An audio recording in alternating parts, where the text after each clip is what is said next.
Well, good morning, good afternoon, and certainly welcome to everybody who is joining us today for our official side event on the margins of the special session of the General Assembly on corruption with the title Modern Slavery and Corruption, examining the links and addressing the challenges. I want to thank everybody for being here with us. My name is Christian Venaweser. I'm the permanent representative of Liechtenstein at the United Nations in New York, and I have the pleasure to moderate the event today.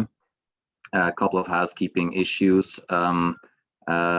Before, I think everybody at this time is very familiar with the do's and don'ts in these type of settings.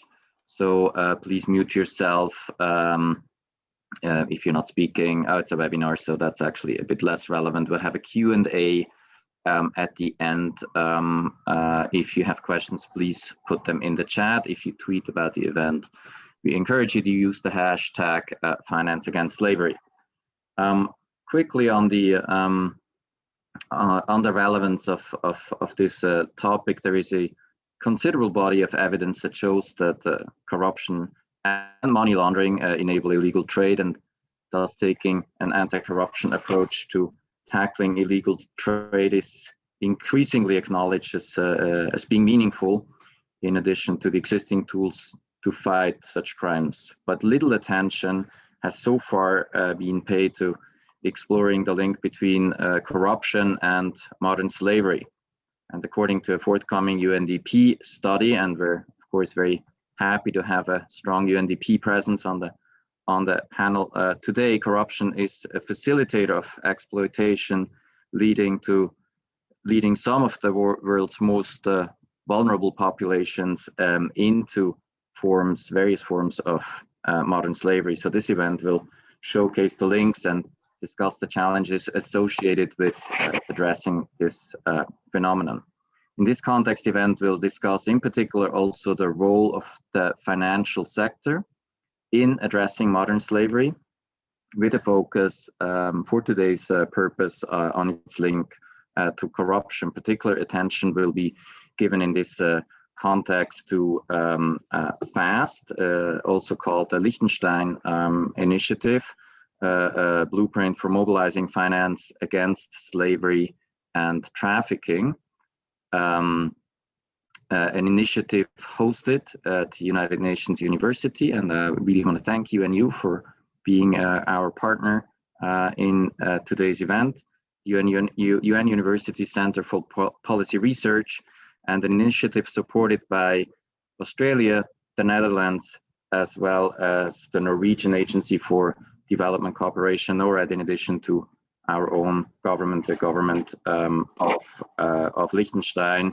And it's a great pleasure for us to have the head of FAST Secretary, Daniel Velesklav, on our panel, and he will give you a bit more details on this. So without further comments from me, I'm very, very happy to pass the floor to our panelists. And our first speaker is Hazel Feigenblatt, independent anti-corruption expert and the author of a forthcoming report commissioned by our Ministry for Foreign Affairs entitled Corruption and Contemporary Forms of Slavery, Examining Relationships and Addressing Policy Gaps. Hazel, the floor is yours. I very much look forward to hearing from you. Thank you so much for having me. Let me share my screen, make sure that is working fine. If it isn't, just let me know. See the slideshow. Here you go. Great. So I'm going to tell you about the study that, as the ambassador mentioned, is going to be published soon. The objective was to assess how much knowledge is there about the links between corruption and modern slavery. We wanted to see to what extent anti-modern slavery strategies are incorporating anti-corruption, and also whether corruption intervenes in different ways, in different types and models of slavery. We also wanted to see how gender in particular interacts with these factors and offer recommendations for UNDP stakeholders and international community. The methodology we used was basically a very in-depth literature review, as well as interviews with experts and people who work on these issues from different regions, and also from different perspective, government, NGOs, and other types. So perhaps it would be good to just very briefly explain what we mean by modern slavery. We are using the concept of human trafficking, which includes sexual labor and organ removal, and also we are including forced marriage, which includes sexual, domestic, and reproductive, forced labor, forced surrogacy, something that we found that has started to emerge in some form, and also state-imposed slavery, which is not included in this paper, but is part of that. For the sake of just time in the presentation, we will be using modern slavery and human trafficking, indistinctly, but I understand there are different concepts and sensitivities around the issues. So the role of corruption when it comes to modern slavery can be categorized in different ways. Two that we're going to discuss are passive, when the officials fail to initiate investigations, dissuade victims for pursuing complaints, and so forth. And then the active type, which is when they will issue irregular documents and tip traffickers before something is going to any kind of operation against them is being planned. The objective of this obviously is to help maintain this crime invisible, to aid in the execution of it, but also facilitate impunity if and when they are detected. One thing that we see as well is that there is a re-victimization role as well. For example, when they return escaped persons back to the traffickers. So corruption then is seen both as a cause and a consequence of slavery. So when you have corruption, we know corruption contributes to weakening the rule of law, stalling development, which also helps decrease economic opportunities, public services, which obviously has the effect of creating people, a pool of people who are more vulnerable for this type of exploitation. And so when that happens, it requires corruption, and that creates further fertile ground to continue engaging in corruption to maintain these operations. Initially, modern slavery was seen as a function of unemployment, inequality, poverty, but studies have continuously shown, and we discuss a lot of those studies in the paper, that corruption is actually essential to take that pool of individuals, of vulnerable individuals, to be in a profitable industry, quote unquote, through corruption. So it is not enough to have poverty, unemployment, and so forth, but you do need corruption for that, because it lowers the cost and the risk of this activity, which is what makes it profitable, and therefore creates an incentive for more of it to happen.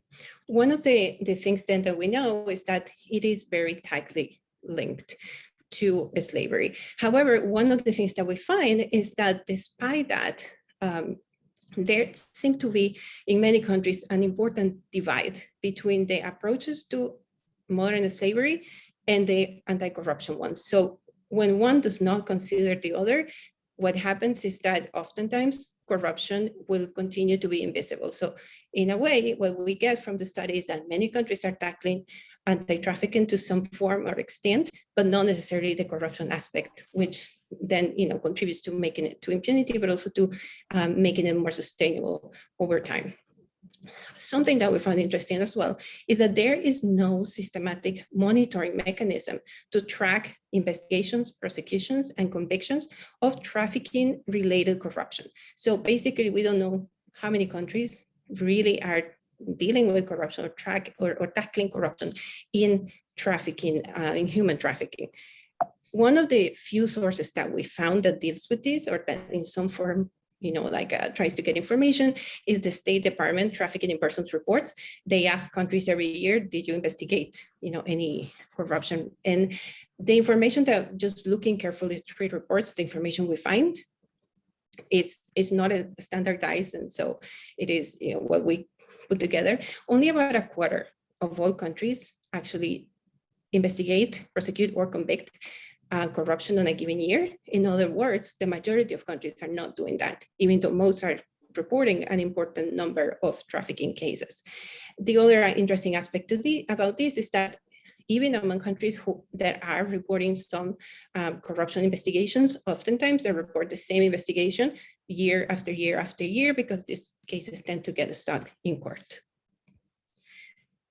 On the other hand, corruption is not always needed for human trafficking to take place. One of the things we find is that corruption emerges when there are barriers that have been put in place to prevent or stop trafficking, but they are not in place for all types of trafficking. So we find that there are widespread measures against sexual and labor trafficking, but not so much against forced marriage and forced domestic labor. So in those cases, you can actually traffic people without needing to bribe public officials in many cases. And this is particularly the case with what we call micro trafficking, if you will, which refers usually to families and very small organizations that will traffic people because they have the opportunity, but not because that's a industry or business for them. And here is where the gender aspect comes in.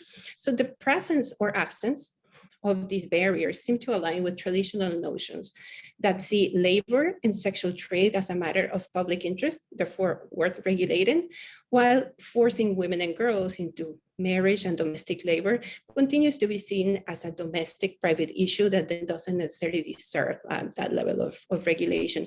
So then what we see is a structural discrimination against women and girls being both a cause and a consequence of different manifestations of modernist slavery, which with other factors contributes to seeing that about 70%, according to the estimates, of those people living in modern slavery conditions today are women and girls.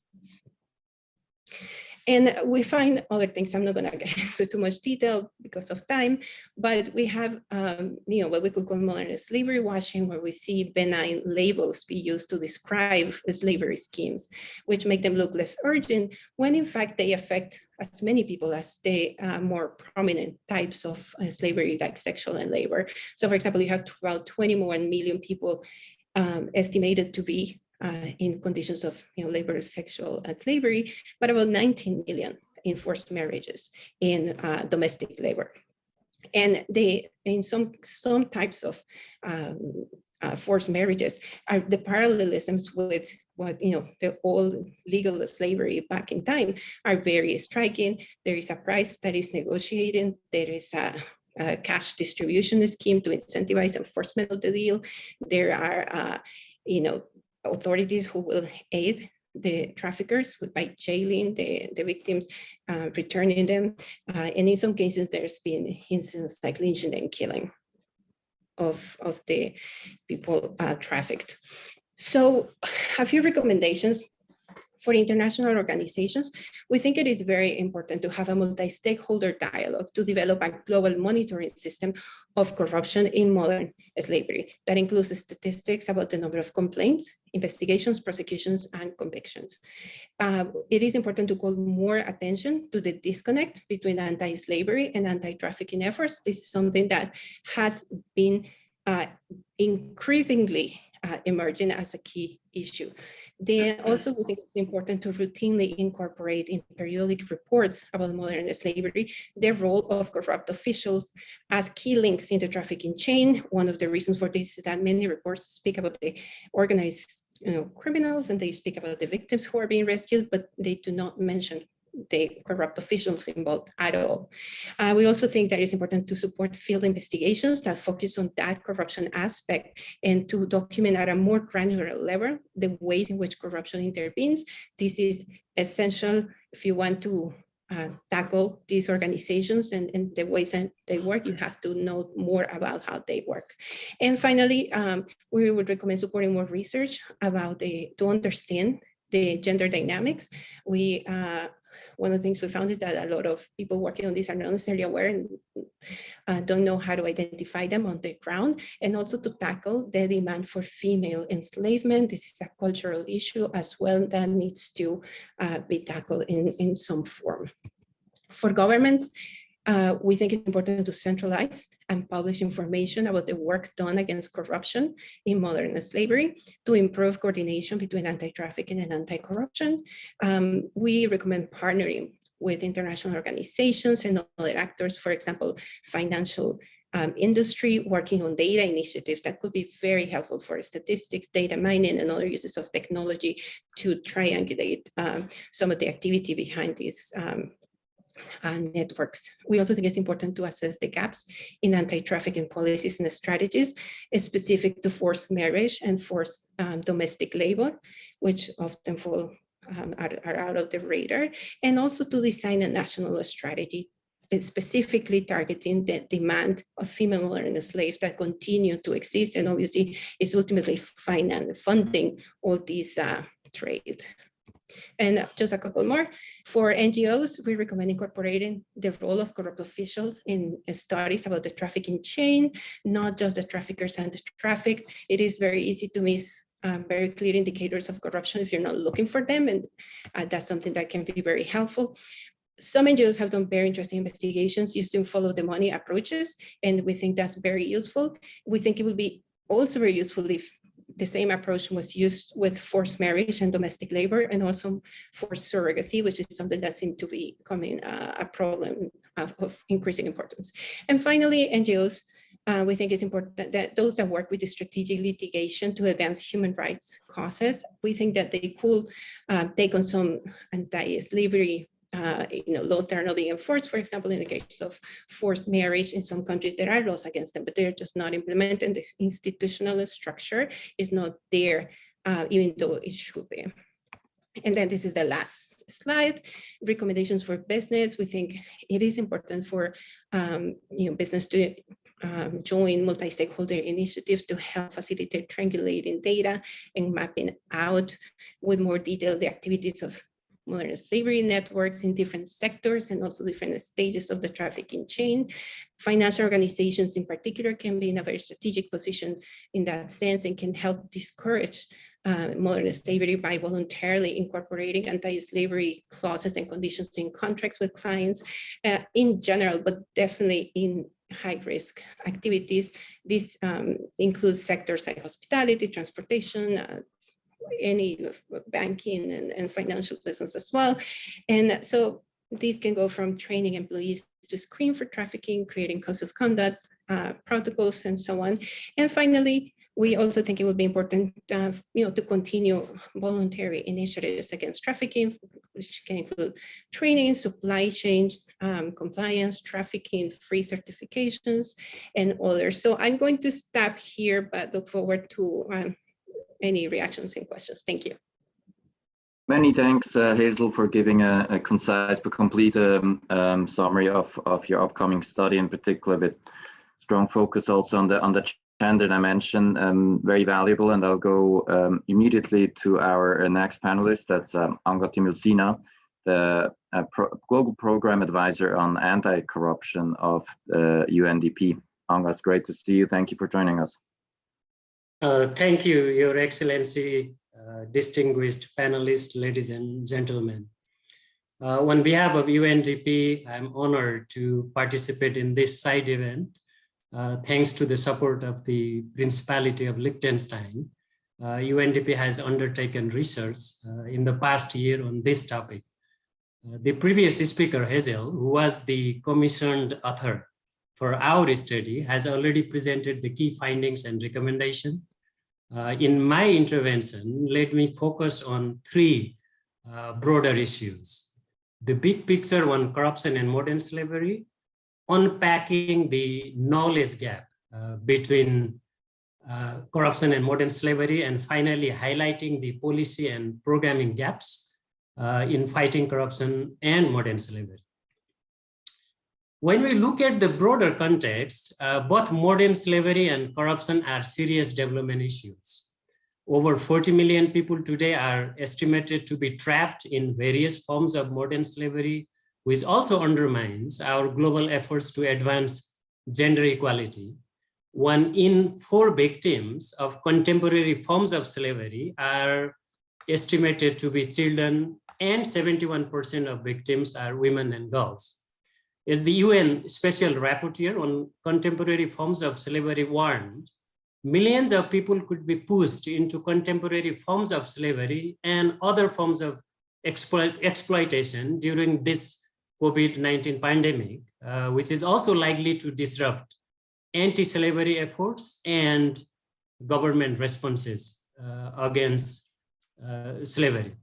However, by reflecting on lessons learned from the pandemic, we also have an opportunity to double our efforts towards a world free of modern slavery by effectively implementing the 2030 agenda. In particular, the target, SDG target 5.2, which aims to eliminate all forms of violence against all women and girls in the public and private spheres, including trafficking and sexual and other types of exploitation. SDG target 8.7, which calls for taking immediate and effective measures to eradicate forced labor, end modern slavery and human trafficking, and the elimination of the worst form of child labor. And SDG target 16.2, which aims to end abuse, exploitation, trafficking, and all forms of violence against and torture of children. Now, corruption can play an important enabling role in modern slavery, as mentioned by Hazel earlier, because many forms of slavery rely on corruption to operate, as corruption often facilitates exploitation and abuse. Most importantly, corruption and modern slavery both thrive in social, political, and economic environments that allow perpetrators to act with impunity. In a nutshell, corruption and modern slavery are closely linked, no doubt about that, and often reinforce each other. For example, across all stages of modern slavery, cross-border trafficking is the most prone to corruption. However, there are still knowledge gaps in understanding these linkages to design better policy and programming responses. One major challenge is the different terminologies and definitions that exist. For example, the term contemporary forms of slavery is commonly used as an umbrella term for a broader range of forced and exploitative practices, such as human trafficking, forced labor, domestic servitude, children working in slavery or slavery-like conditions, sexual slavery, and etc. The term modern slavery is used to distinguish forms of slavery as they appear today from those of the past. These umbrella terms are often used for practical and operational purposes than legal objectives and have not been defined in the international legal framework. Therefore, what is important is greater harmonization of these terminologies and definitions to formulate effective policies and strategies.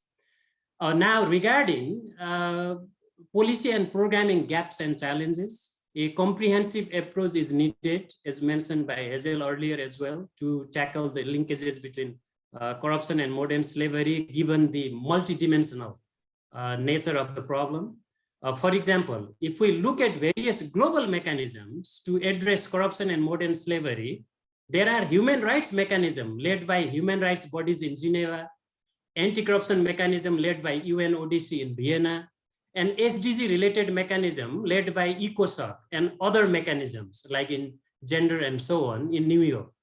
We need to build synergies between all these mechanisms to have a coherent message and comprehensive approach to fight corruption and modern slavery for development. At the country level, most anti-corruption legislation and mechanisms do not include modern slavery-related provisions, while anti-slavery legislations also do not include corruption-related provisions. Therefore, at the country level, we also need greater harmonization of legislations and mechanisms to address the linkages between corruption and modern slavery. In many countries, we also see gaps in implementation, monitoring, and data, which hinder effective measures to prevent and combat modern slavery and corruption. Having laws, mechanism, institution is a good start, no doubt about that. But we have seen huge implementation gaps on the ground. We need to strengthen the enforcement of these mechanisms and monitor the effectiveness of these mechanisms. Government and their respective agencies, as well as the various conventions play an important role in strengthening enforcement, but the international development community also needs to play an important part in monitoring the effectiveness and quality of this mechanism. Engaging and empowering civil society, communities, the media are also critical part to promote anti-corruption and human rights efforts and ensure economic, social justice for those vulnerable to modern slavery. Now, regarding the data gap, there are three issues. First, there is lack of data to effectively monitor progress on related SDGs. For example, all indicators under target 5.2, 8.7, and 16.2 are tier 2 indicators, meaning that data is not regularly produced by countries. Second, we look at the indicators themselves. They are focused on the proportion and number of children or women or victims of specific forms of modern slavery, such as child labor or human trafficking, or on the existence of legal frameworks. However, these indicators do not look at whether mechanisms are effective or being enforced. Therefore, more needs to be done to strengthen the harmonization of SDGs data related to both modern slavery and corruption to reinforce each other. Third is, Hazel also mentioned earlier, there is lack of data collection on corruption in mechanisms related to modern slavery and vice versa. We need more guidance in bringing data on both corruption and modern slavery together to better understand the linkages. We could also harness the benefits of innovation and technology for data collection and analysis. Finally, the Liechtenstein Initiative has implemented an important blueprint for mobilizing finance against slavery and trafficking, as mentioned by His Excellency earlier, focusing on 5 goals for financial sector actors. This is important because the financial sector plays an important role in ending modern slavery and human trafficking by tackling slavery-related money laundering and financial risk as well. However, a recommendation based on our study presented by Hazel earlier is that anti-corruption and integrity measures should be strengthened within the financial sector itself. So the missing, the link is anti-corruption angle in the work of our blueprint. These measures are critical in combating illicit financial flows, money laundering, bribery, and other corrupt activities as well. Therefore, we also need to integrate integrity within the financial sector from a corruption prevention point of view to be successful in preventing and addressing both corruption and modern slavery. Thank you. Thank you so much, Anga. I'll move forward quickly in the interest of time, also to make sure that we do get to Q&A. And I'm just very happy to see that we have a number of questions already in the chat. So I encourage our panelists to also monitor the chat. I think there was a question clearly asked to you, Hazel. So I hope we can get to that now. Our next panelist is someone with a practical experience in the field, and it's great pleasure for us to have you here. Silvina Rivarola is with the Egmont Group. That is the platform that brings together all the financial intelligence units in the world, and she is with the Center of Excellence and Leadership. Thank you so much for being with us today, and you have the floor. Thank you very much, Ambassador. It's really a great pleasure to be here to share this panel with great experts, particularly such a prominent figure within the AML CFT world like Daniel. And also let me commend you for this great initiative. We know that the costs in human trafficking and modern slavery go beyond the loss of profits. So this has been mentioned by our previous speakers. The financial side of this and the financial lead of the investigation, it's of paramount importance. We know that the blueprint for mobilizing financial against trafficking sets out 5 goals where financial sector actors can work together to help prevent human trafficking and modern slavery. financial intelligence units and its position as a central piece within the whole AML-CFT system or change is a central piece of the whole MIA system and are very well positioned to work with the financial sector to address its first goal of the blueprint, which is the compliance with the laws against modern slavery and human trafficking. These goals calls for strengthening of financial investigations and the leveraging of the anti-money laundering system regime to increase the convictions of money laundering and associated with human trafficking and modern slavery crimes. We are from the Egmont Group are convinced that the involvement of FIUs is crucial in strengthening financial investigations into corruption, human trafficking, and modern slavery. We don't have enough time here to go into the details of all the work that has been done within the Egmont Group and the multiple tools that we have developed. We have devoted a particular entire plenary meeting to discuss the best ways FIUs are positioned to tackle corruption. But I think it's important to stress, particularly because we have audience from different jurisdictions, that the FIUs are uniquely positioned to receive those suspicious transactions report from the financial institutions and other reporting entities that might be showing the commitment of these crimes. Banks have formidably amount of contextual information and financial data that can help detect human trafficking. And by receiving STRs and with a public-private cooperation, FIUs are in a position to interact with banks to receive and analyze this information. The Egmont Group of Financial Intelligence Units has emphasized also the importance of these public and private partnerships. And within this framework, it's very important that FIUs can share the results of these partnerships with the reporting entities.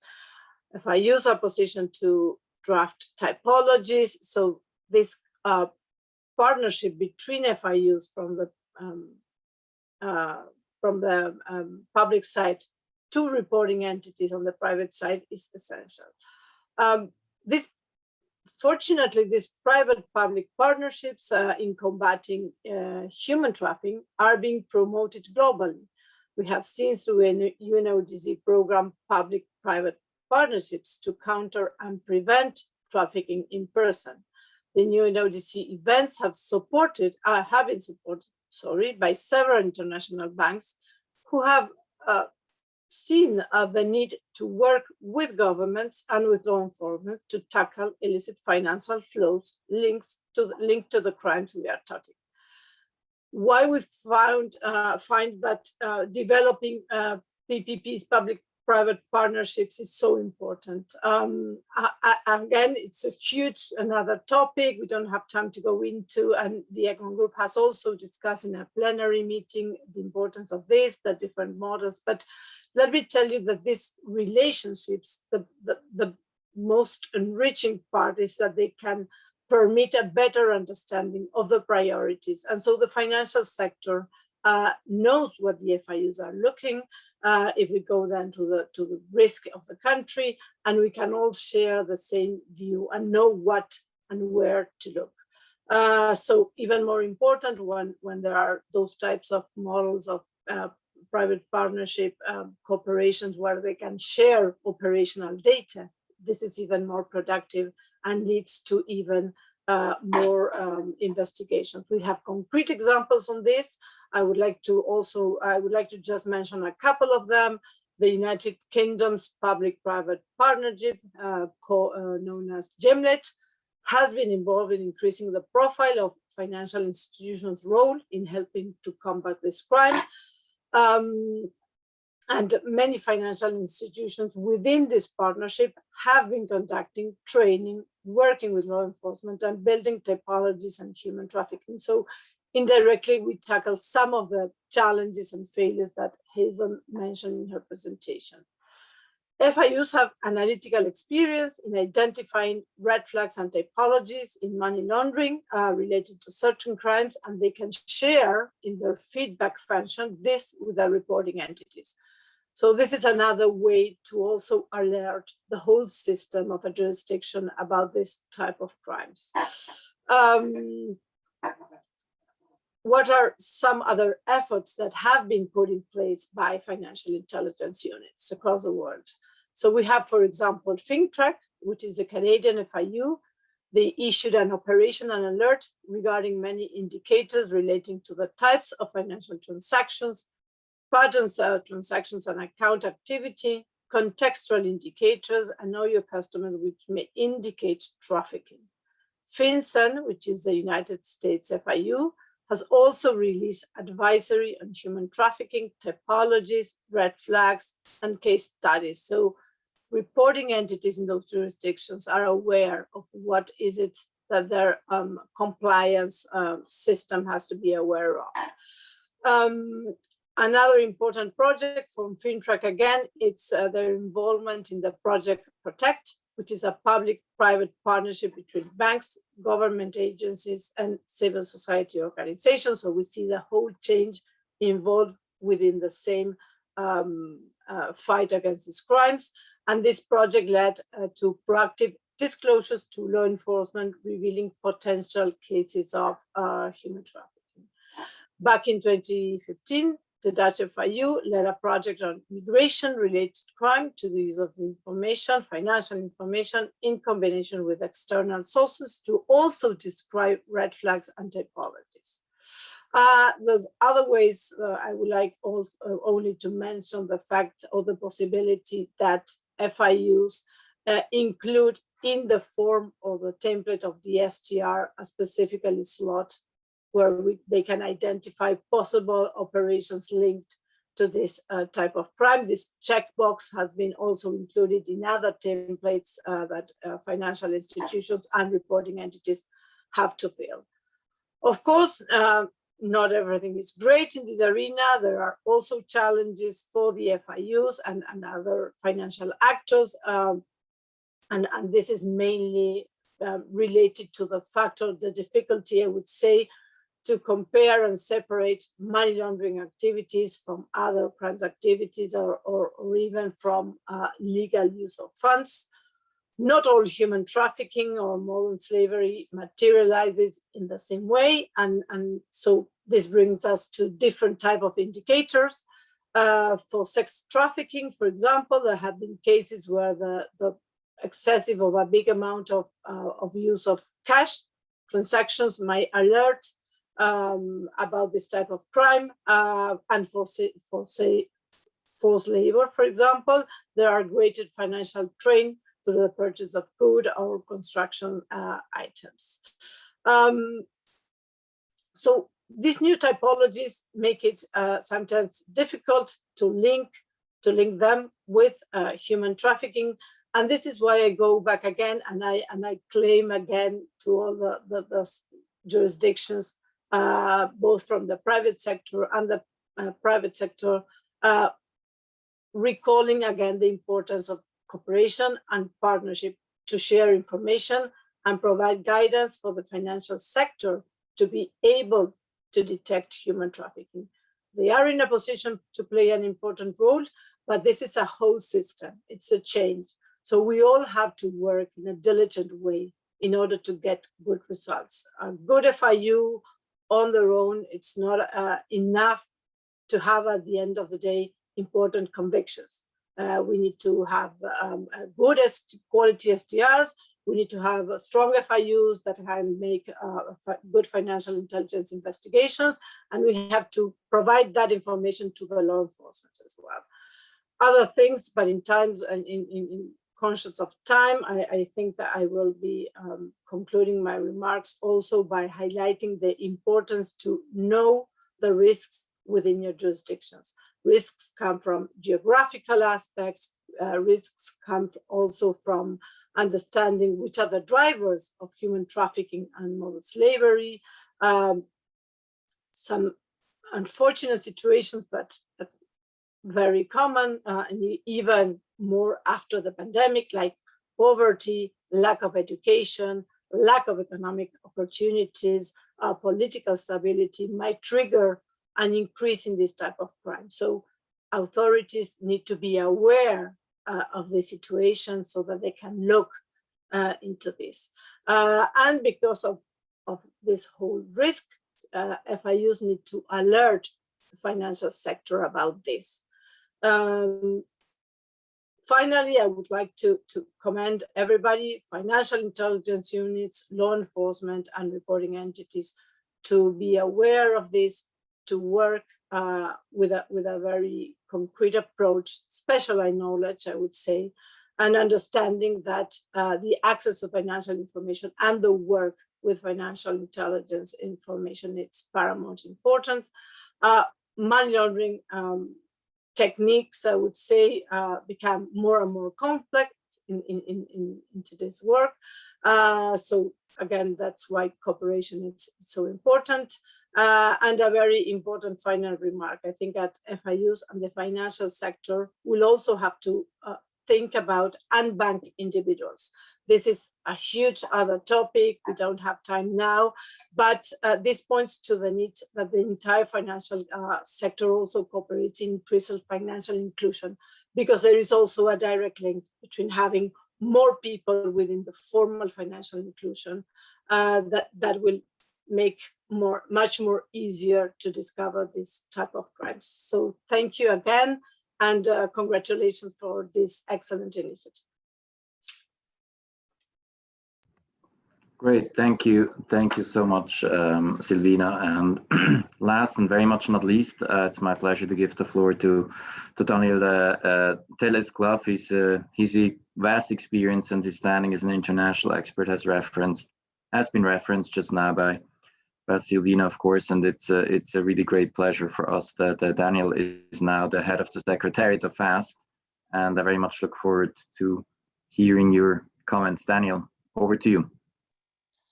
Thank you very much, Christian. First, thanks to the Liechtenstein government for convening us here. Thanks to UNDP for doing this important research, participating in this event. Good example of cross-UN system collaboration, I think, that we would love to maintain. I'm currently at the University of Zurich because I come from a lecturer training with a large bunch of European compliance officers, so people working in financial institutions who have the difficult job sometimes to identify crime through looking through patterns of transaction and help and assist law enforcement through FIUs to become more proactive. When I asked them this morning, who of you has ever submitted a suspicious activity report with a link to corruption, all hands went up. When I asked the same question, who of you has ever submitted a suspicious activity report related to modern slavery or human trafficking, 2 hands went up. And this is despite the fact that we're dealing here on both areas, corruption as well as modern slavery and human trafficking. We deal with massive forms of crime that generate huge amounts of money. So there seems to be, that's what the 2 topics have in common. They're both very profitable for criminal organizations, including professional money launderers. But it seems that on the side of finance, the recognition of that and the awareness of the importance of these topics is uneven. And it probably has to do, rightfully, what Silvina referred to is starts with the risk assessment. Probably as also a starting point of work we should be doing is to get risk assessments better in place and also communicate them better. So actually to give guidance and support to the financial industry to provide for better results of this system. Well, let me share a few slides here, and just to mention also that I'm very happy that somebody like UNDP has picked up the topic of correlation between the 2 topics. I actually have a background in anti-corruption. I was for 10 years the chairman of the OECD's anti-corruption network. So it's where my heart beats still, and it's really a pleasure to see that you have started to look more horizontally into both and transversally into both issues. So look, this is a figure that should vary us an arm. We're speaking here in the context of modern slavery and human trafficking, and that's a conservative estimate by the ILO of 150 billions generated every year, which means since the start of this webinar, another $500,000 has been earned by criminals by exploiting vulnerable populations, in particular women and girls. And what we see at the other end, what law enforcement is able to confiscate from these assets, it's a ridiculously low figure compared to the proceeds of crime generated. So, you know, this alone in itself is certainly a good reason to start working on it. Also, what concerns us is the number is actually rising. So far, our instruments have not been sufficient to at least stop the increase of these. This is just an estimate, again, from the last years, and you see a massive increase in the problem. And I'm absolutely sure and confirm what my colleagues have said, COVID-19, the pandemic has certainly not made things better. We are actually concerned that things have become much worse, and vulnerable populations are concerned even more by this activity. If you look at this map on the prevalence of modern slavery, you do see some regions have higher prevalence, but you also see that no regions is safe from that.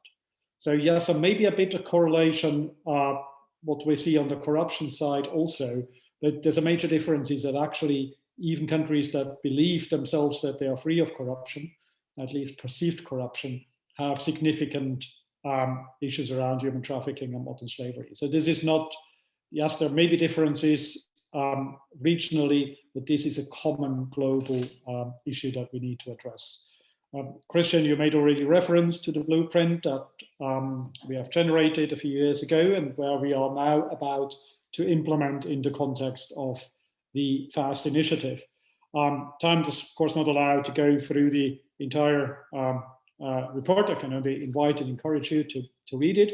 But there's a few elements of the recommendation we came up with that I would like to raise your attention on, and very much what previous speakers, in particular Silvina, what you already raised.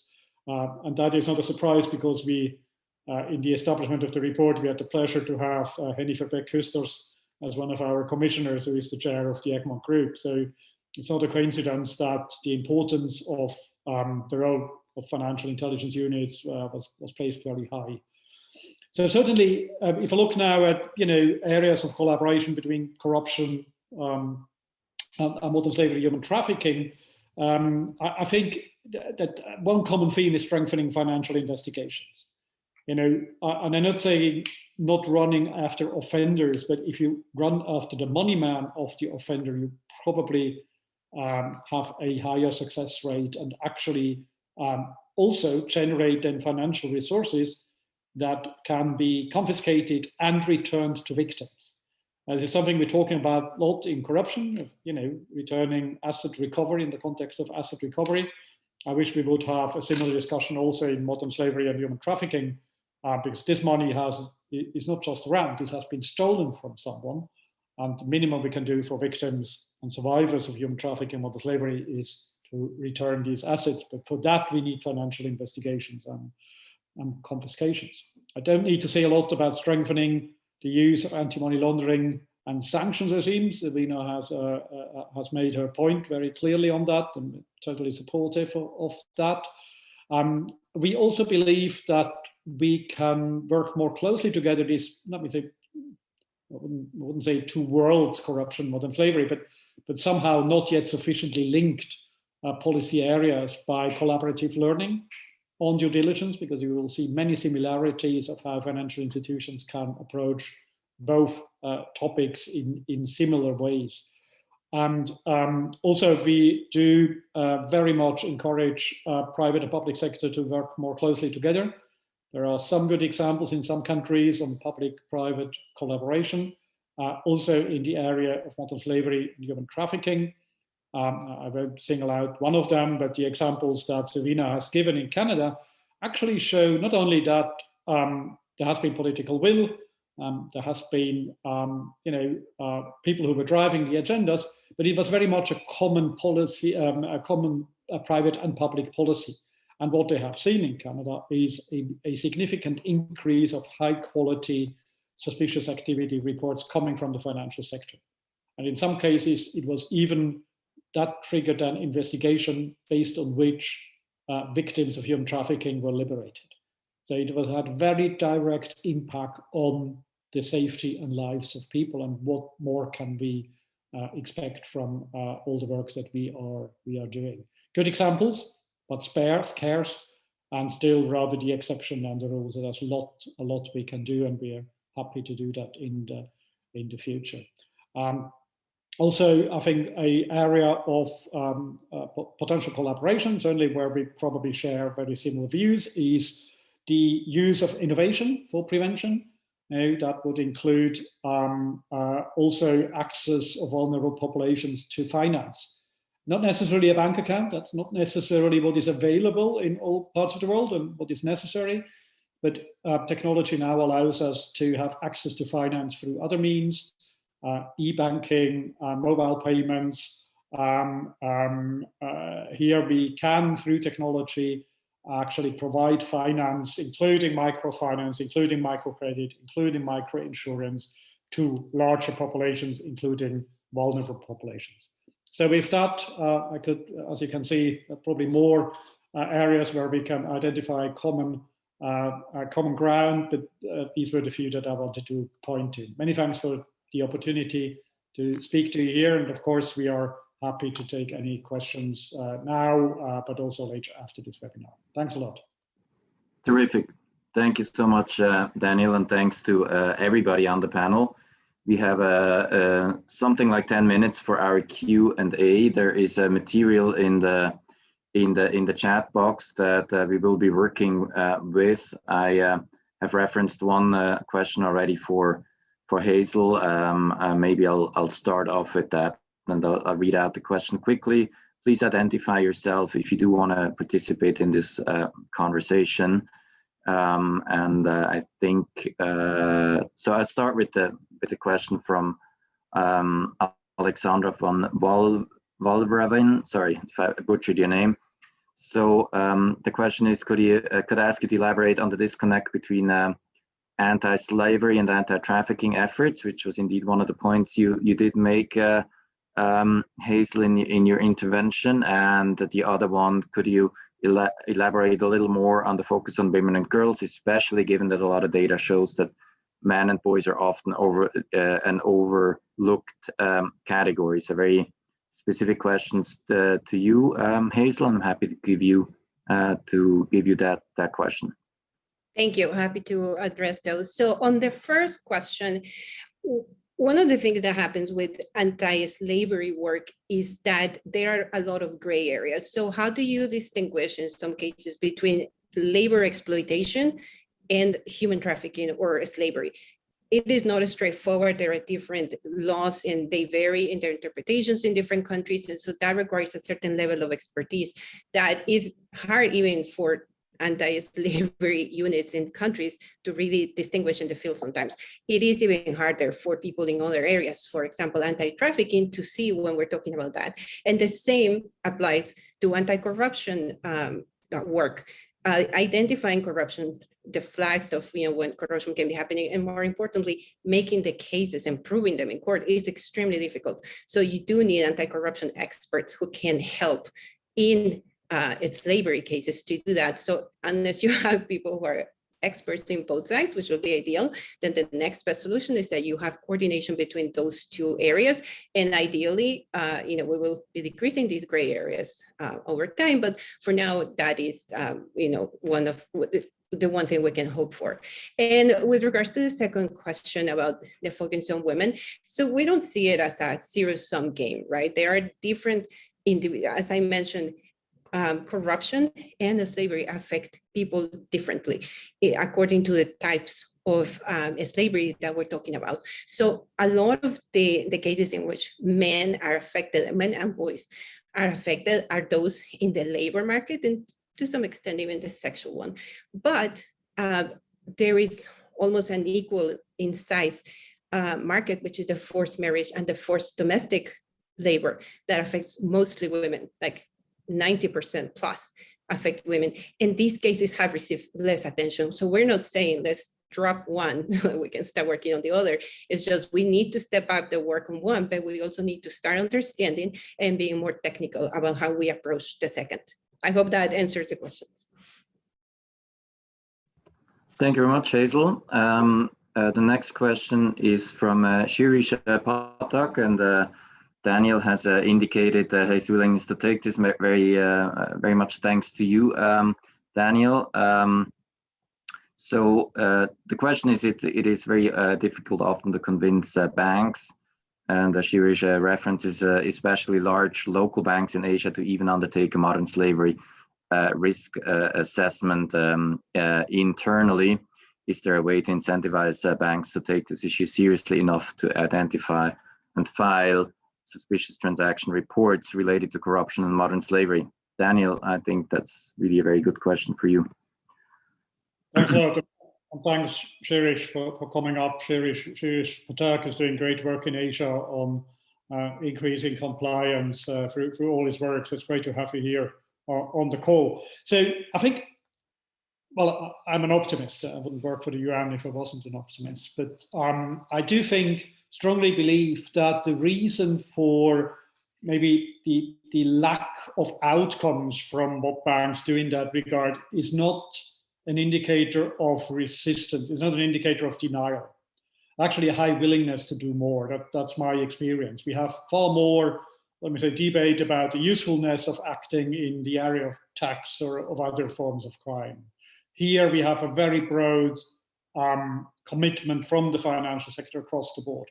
However, we need, international organizations, but also national regulators and policymakers need to assist the banks, and FIUs including, especially when they are regulators or supervisors themselves. I think we need to assist banks to be able to better detect suspicious activity. Egmont is doing a great job. Many FIU are doing great jobs, but I think we can even do more in that regard. I think it all starts with what the regulators are also expecting from the financial industry. And if the regulator and supervisor never mentions this topic, a bank will probably not put resources on it. Why should they? So the starting point of the debate, and that's a huge part of the program we are doing, is to engage with regulators, supervisors, ministries of finance, etc. And here in particularly important is the instrument usually referred to as national risk assessments. The national risk assessment should actually guide banks to identify higher areas of risk. And if modern slavery and human trafficking doesn't appear there in these risk assessments, and they very often don't or insufficiently, then we will probably see very little traction then on the individual financial institution side. So I'm not blaming the banks. I think we need to help banks in that regard. If there are then a few remaining ones who do not follow up, then we still have the usual tools in the toolbox of sanctions, etc. But I think here it really is also a responsibility of regulators and supervisors to familiarize themselves more with the issue and to identify the potential to address it. Thank you so much, Daniel. We're nearing the end of our time, but I want to address very quickly one question myself from our colleague from Bangladesh, Mohammed Haq, who talks about issues of kleptocracy and asset recovery, which is of course not directly a subject of our conversation here, but is an extremely important topic at the special session that is still going on today. I think one of the main takeaways from our perspective really is the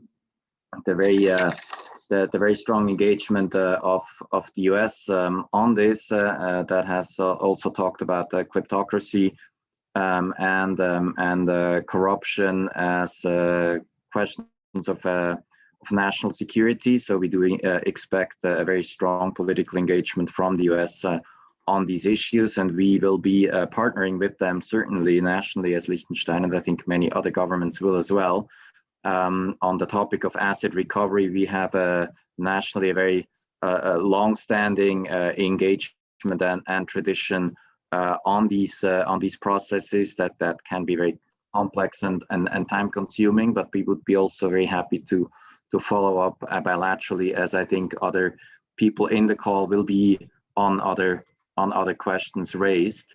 So with this, I want to wrap up. Many thanks to our panelists. Great conversation.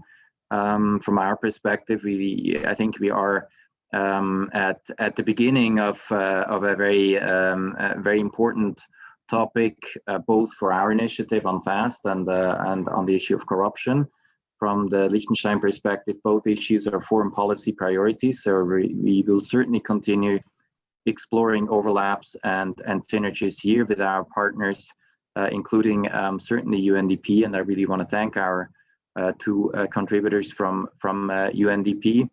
I think it has become clear that we certainly need to understand better, have more data, learn more, and also continue raising awareness. And we will be doing this both as part as our implementation of the FAST blueprint and our work in follow-up to the special session on corruption. So I'm very pleased and satisfied that we have been able to put an issue on the agenda here and flag a topic that has not been given sufficient attention so far.